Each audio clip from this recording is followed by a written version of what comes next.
release just one thing when the root of it is still there. So if you don't get to the root and deal with the root, everything else that's on top, and you just deal with this whatever's just sitting up here on top, that it's you still got the rest of this to deal with. You have to get to the root. You have to be real with yourself first, and then you have to be real because you could be helping someone. 3, 2, 1, go!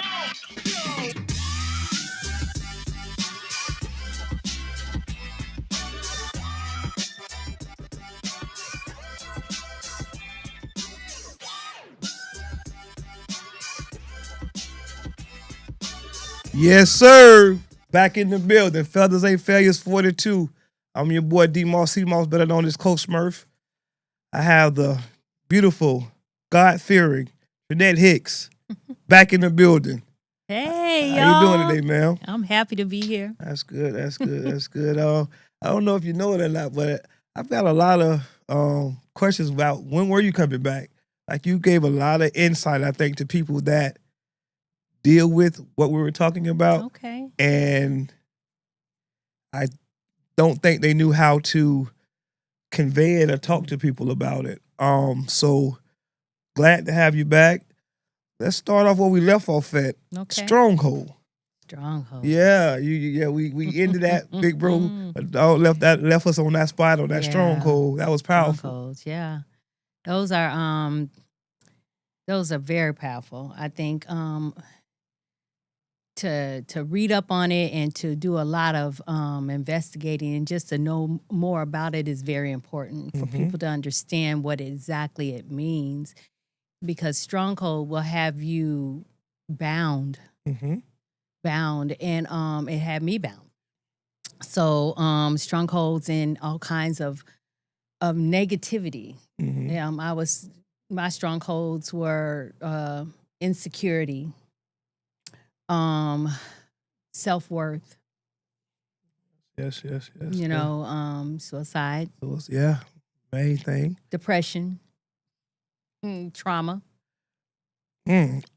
Question. I don't, if you don't mind me asking, we were talking about one of your last encounters and the gentleman that was there during that process.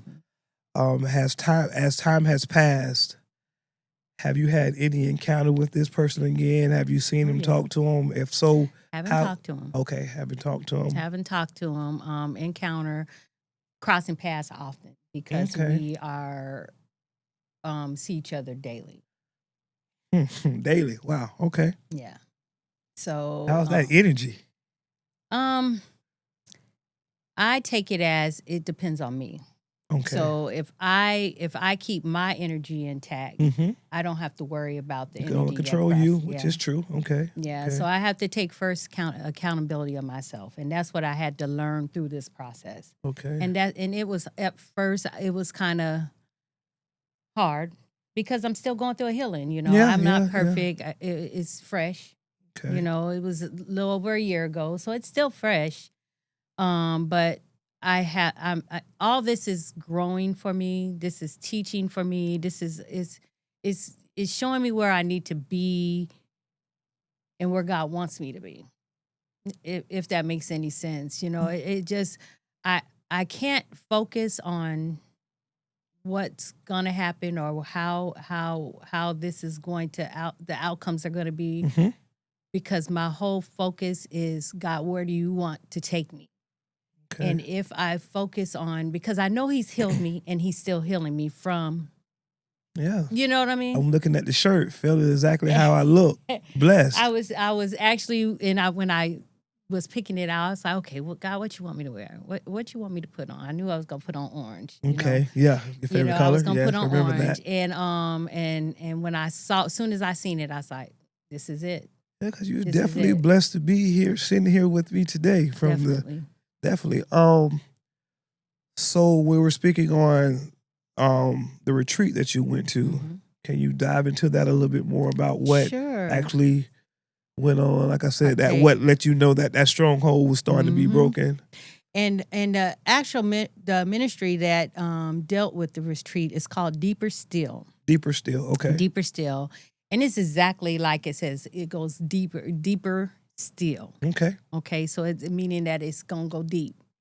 And the ministry is really based off of post-abortive women and men Okay. who are still dealing with the fact that they had those abortions, that are Okay. being traumatized because they feel they made bad decisions, and they feel that, God is punishing them if they have miscarriages or if something happens to their child. Before you go on 1 second, Mhm. I want you guys out there to understand what she said. Men have those feelings also because we are not the ones that actually had to go through physically with the abortion. There are some real men, real fathers out there that take that's a hurting feeling to them. So I Yeah. just wanted to let y'all know out there in the world that it's not only a thing that women go through. Men also have They do. issues with that also. They really do. In that matter of fact, in the retreat that I went through, there was 2 men who went Okay. through it at the same time. Okay. So a friend of mine introduced me to it, told me that, maybe that's part of your trauma. Maybe that's part of your stronghold. Maybe that's something that is tormenting you from your past. Okay. Because okay. I had an abortion back in, had to be like in 90, probably about 94, somewhere in there, 94, 93, 94. And my mind said I just had it and moved on. Moved on. And I just never know. Yeah, I didn't know that was part of my stronghold. Yeah. It was part of the reason why I was going through so many things that I was going through. So she told me, like I told you in the last interview about how I wasn't gonna go to the retreat. Yeah. And I met with the Thank God couple. you did. Yes, yes, I met yes. with the couple, and they was like, I promise you, once you go through it, you're gonna see it goes deeper than that. So I went through the retreat, and first night, it was I was kind of skeptical, but the next day, the lineup, and I don't want to go too deep, only because we're actually coming up on another retreat. Okay. Coming this October. I won't be a part of the team that's going to be on it because I was in there in March. Okay. But I stepped back on this one, just because God had me do Get your that. little But I'm rest, still yeah, a part take of the a- of team. course. And they have one coming up this October. Okay. So okay. I don't want to go into too deep into it because Gotcha. I want others to. There's people out there. They have their stories to tell. Yeah. And they want, and this would be great for them to go through. But because of the things that they touched on, which one was stronghold, I was able to go deep into what all had me bound. Okay. And the abortion was one of them. Self-worth, guilt, shame from having that abortion. I didn't realize that was all that ties into self-worth. Guilt and shame ties into How you feel about yourself? Yeah. how you feel about yourself. Yeah, that's true. So when I went through that retreat, by the last day, I knew God was moving me out of that. He still had something. They give you a booklet to take with you. Okay. In the booklet, at the end of it, it has all kinds of resources. It has prayers. It has other areas that you can tap into. And then you can go back to some of the prayers that you prayed during the retreat. Okay. I actually use that as my Bible. I went back because I had to go back into the situation I was in. So I had to leave that retreat and go back to that's true. Where I was in where you was in before you went to the retreat. Before I went to the retreat. Yeah. And I had that was in March, and my lease wasn't up until the end of July. But you had your toolbox to deal with. I had my toolbox. That's I had my that's toolbox. powerful. Yeah. While I was thinking about this interview, like I was saying earlier, I have a few people that came to me and was asking when were we going to interview you again. And I think it's because subconsciously a lot of people think about not being here anymore and what that looks like. And for you to have the strength that you have had on multiple occasions, but to actually come forth and speak about it is very commendable because with that being said, again, there's a lot of people out here in the world that go to bed with that heavily on their heart and are afraid to allow anybody to know about it. Yeah. With that being said, what advice, what jewels would you express to a young woman coming up, a young man that is feeling like life is pointless? No matter what they do, no matter what they try, they feel like they're being defeated, they're beat down. What would you tell that individual that's thinking about suicide? I would say release, find somewhere, find someone. What helped me, not just the retreat, but I had a friend that knew I was battling with that. Mm-hmm. So I would be able to call this friend and release on them. This friend did not judge me. This friend listened to me and would, I believe God spoke to her and would tell her, things to just encourage me, to talk me down in my anxiety, in my, because that's where it was. It was up and in my mental state. But knowing now, I'd say find some therapy. I don't know what your spiritual beliefs are because everyone has different Everybody spiritual beliefs, but God. that's Oh, what I'ma I'm say. saying. There is a God out there, Yes, and yes. He's real. He has a purpose for everyone's life.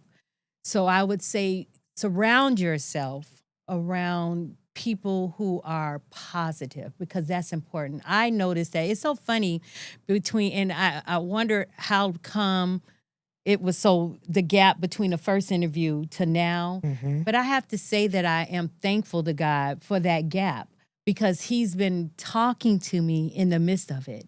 Because Okay. right now I'm in the middle of writing a book and the book is going slower than what I want it to be. It's But not in your it's in timing, it's God's timing. timing, and Yeah. He's doing so much work in the midst of it that it's awesome, and just knowing what I know now, surrounding yourself with a positive atmosphere and positive people makes a difference.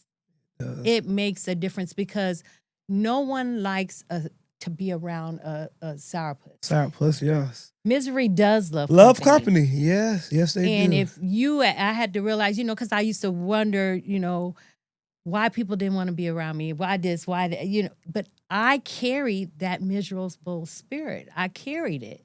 No one wanted to be around someone who is always down. And whether you think that you could put on a front, some people can see it. People that really and they care just about don't you want, know it's and they don't want to, they don't want to be around. Now the ones now, like I said, I have a couple of friends that die hard and they knew and they just would not leave me because they knew I needed that support.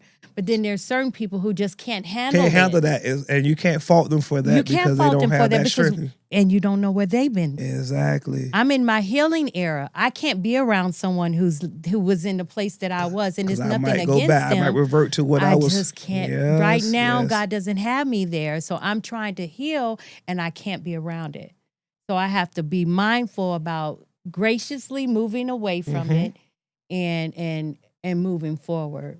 With that being said, the one thing that I wish we as a people would work on better is communicating and conveying that to each other and not making a person that you really truly care about and love feel abandoned because you Yes. can't deal with what they're going through.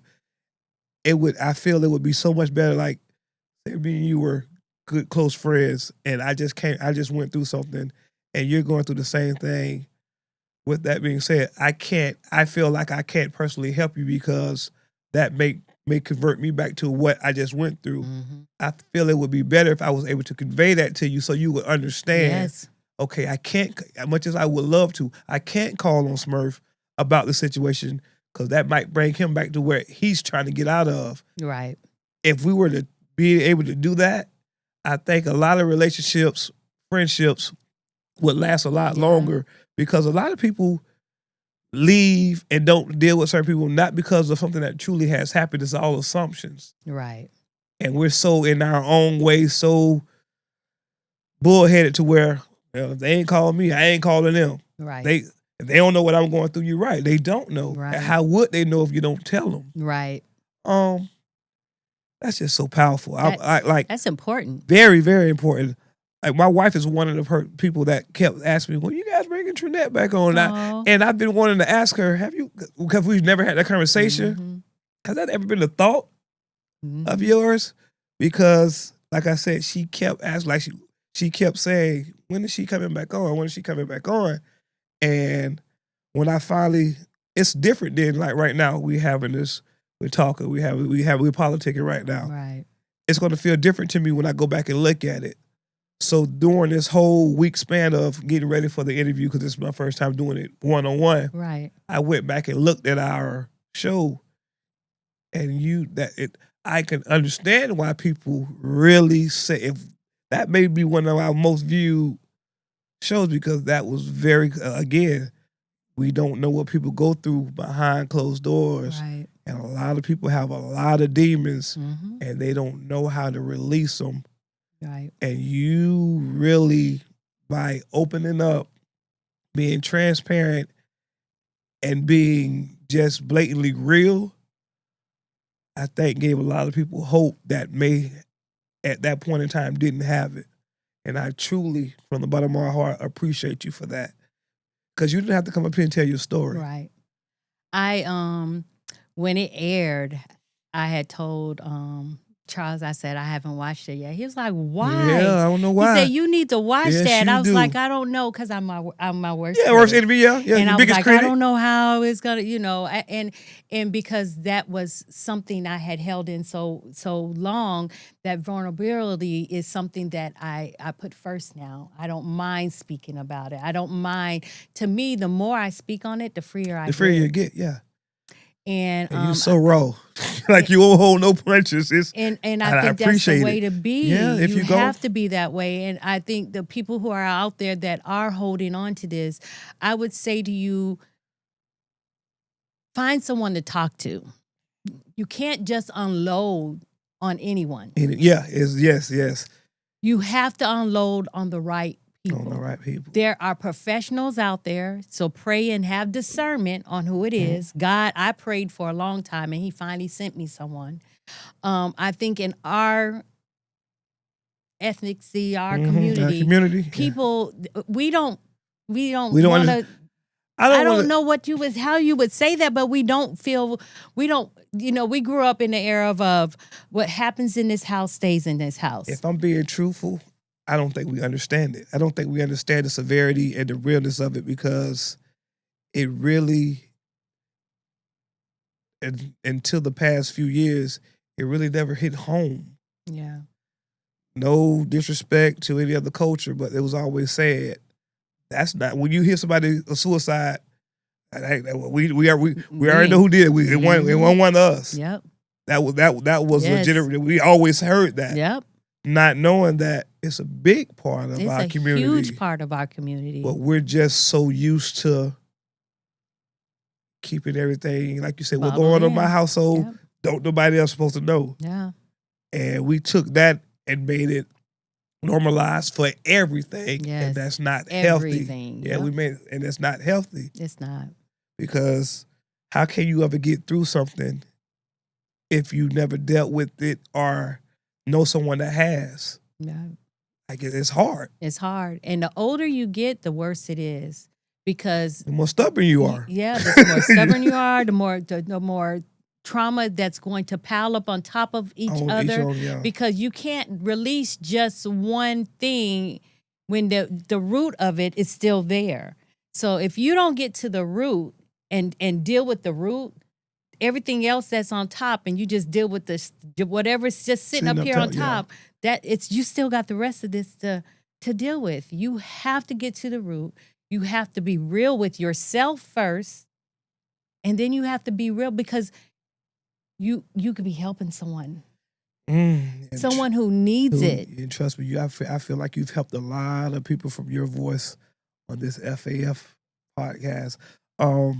As my brother, the podcast pastor Chuck would say, as far as what you would go back to with dealing with the root, if you just cut the limbs, you may feel like, oh, I'm doing better, I'm doing fine. But like any season, Right. everything has its season. So in that season, it might go dormant the way you might feel like you're okay. Mm-hmm.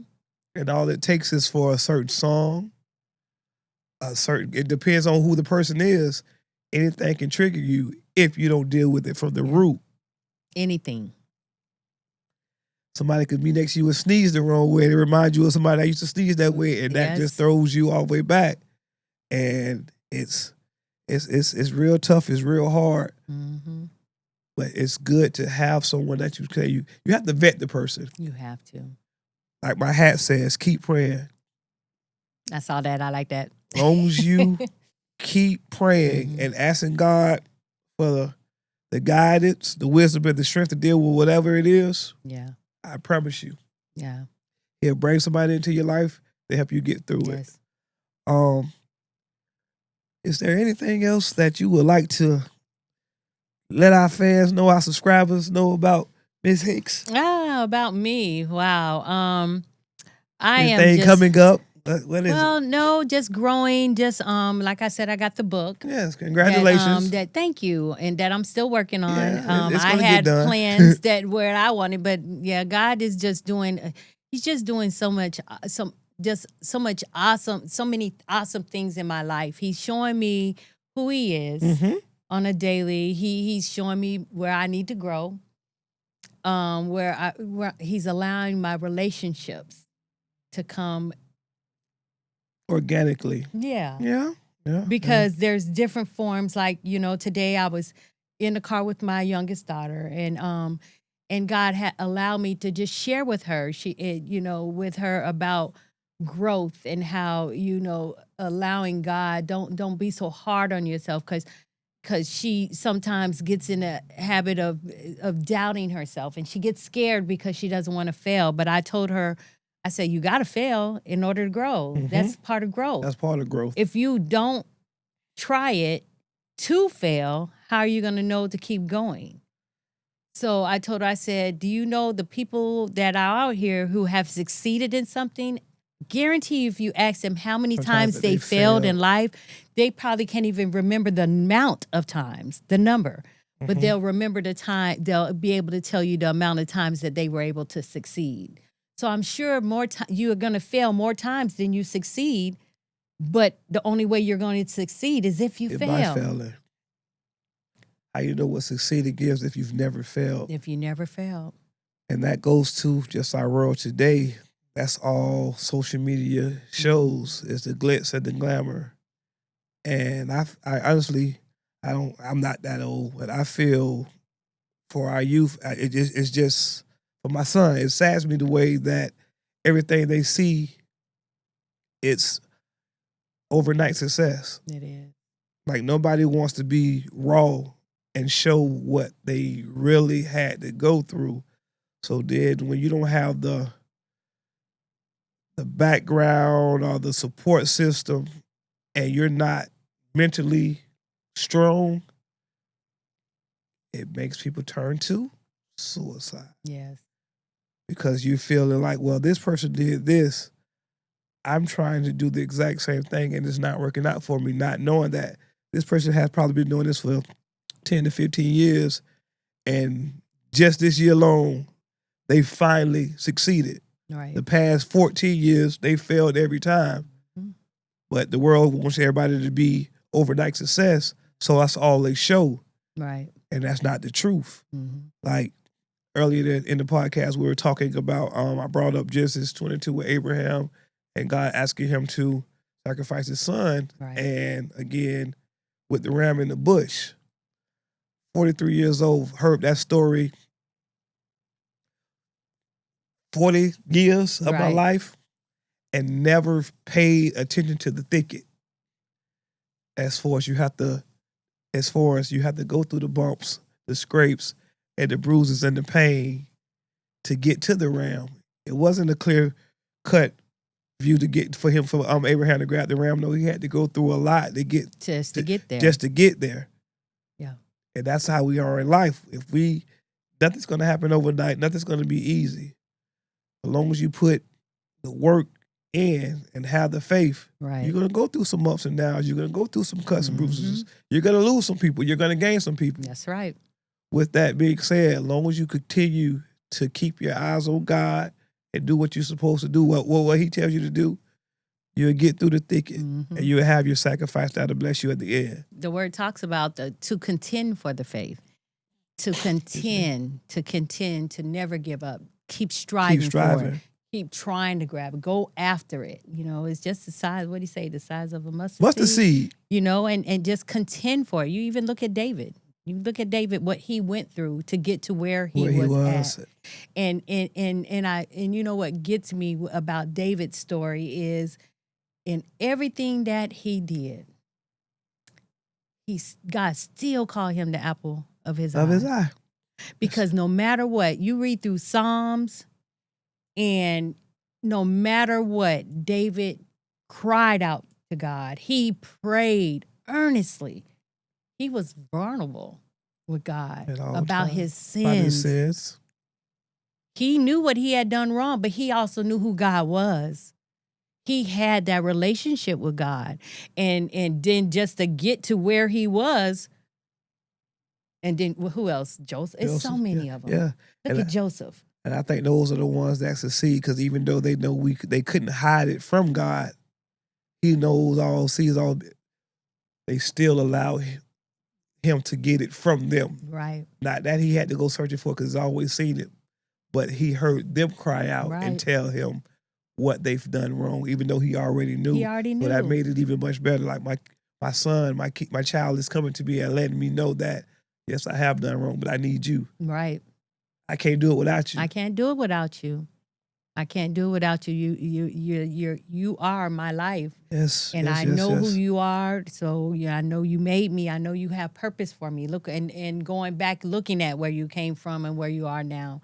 And I will share, being vulnerable again, just between this time. It's been times that the enemy has come to me, trying to revert me back to you. We ain't going back. We ain't going back. Put them down. Yeah, we ain't going back. In a heartbeat. Yeah, but I'm glad that instant came to remind me, so I can know how far I've come, that God is still there with me. I knew the words to say, so it was a blessing.